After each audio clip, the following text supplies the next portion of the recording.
This portion of the news is brought to you by Hy-Vee, where there's a helpful smile in every aisle.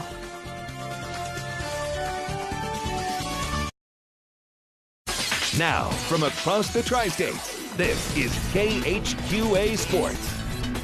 And this is Lightning Round Thursday, and we've got lots of ground to cover tonight, including the pitch tonight as the KHQA girls rising and playing well at Mount Pleasant's expense. Starts with Alicia Riffle from the outside. We'll call that a riffle shot or a rifle shot. Take your pick. Made it 1-0 KHQA.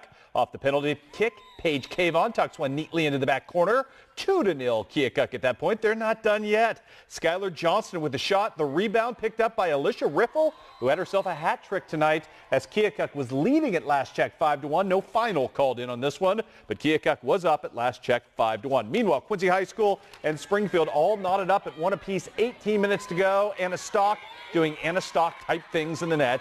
She is as good a keeper as you'll find anywhere in the state. Couple of saves down the stretch, and that preserves the tie tonight as Quincy High School and Springfield end up at 1 apiece. Other soccer to pass along. Holy Trinity knocks off Mediapolis 8-0. It was Beardstown on the girls' side beating Macomb 3-1, and the KHQA boys win in double OT over Mount Pleasant again on the road. 3-2 was your final there. At the Consipi Relays tonight, Palmyra continues a big week of track and field, a big week over at Canton, no less, as the Palmyra boys win over Monroe City in a tight one. On the girls' side, it was Palmyra knocking off Clark County 143-18. One score you don't see there in track and field.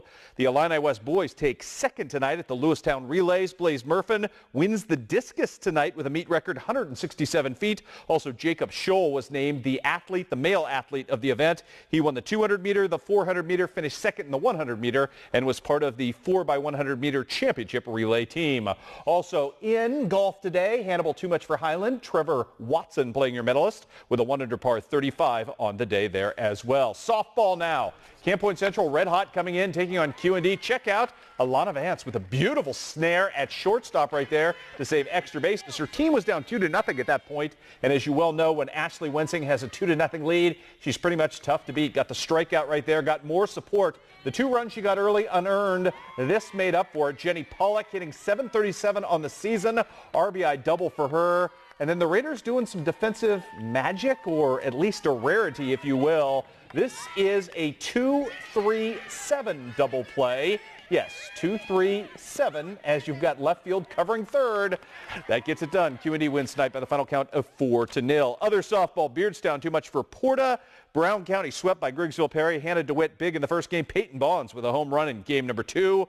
It was Liberty knocking off Payson Seymour 10-3. Ashley Leffringhouse still red hot. And West Hancock a winner over Unity 3-1 on the road. Monroe City and Palmyra in baseball today. Logan Scholl was in a couple of jams in this ball game. Bases loaded on him twice in the first and third. Got out of each without incident. And that, my friends, is how you fashion a complete game shutout. Scholl dominant from that point forward as he pitched extremely well in the day. Got plenty of support. All of it came late when I was here for the 6 o'clock newscast, as luck would have it. 10-0 Palmyra ends up with the win over Monroe City. Elsewhere on the docket today, Hannibal swept by Boonville 10-0 and 11-0. Scotland County faces its first loss of the season at the hands of Schuyler County 4-3. Big day for Knox County and City Boone with a win. It was Clark County beating South Shelby 14-4. Macon behind your reigning student athlete of the week, Brendan Watts, whose profile you can watch right now at KHQA.com. Got the big win on the hill. Also, Q&D, a big-time winner over Rushville Industry, and Triopian improves to 10-5 on the season with a very nifty victory today over arch rival West Central. So congratulations to them as well. Now on Wednesday, speedy Knox County wing Shanna Elder pledged to Central Methodist to continue her basketball career. And today, Shanna gave us the lowdown on her decision. CMU wasn't my first pick. I looked around at different colleges, and then I looked more into them, and then I realized CMU is definitely where I want to go.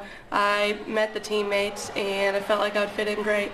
I want to be a leader, and I like the speed, and I like to play fast, and I like the tempo they play at. More signing fun coming tomorrow at Hannibal and Knox County as well. Also, big coaching news today on a couple of fronts. If you missed it at 6 o'clock, Jeff Dahl has resigned at Keokuk. Basically wants to spend some time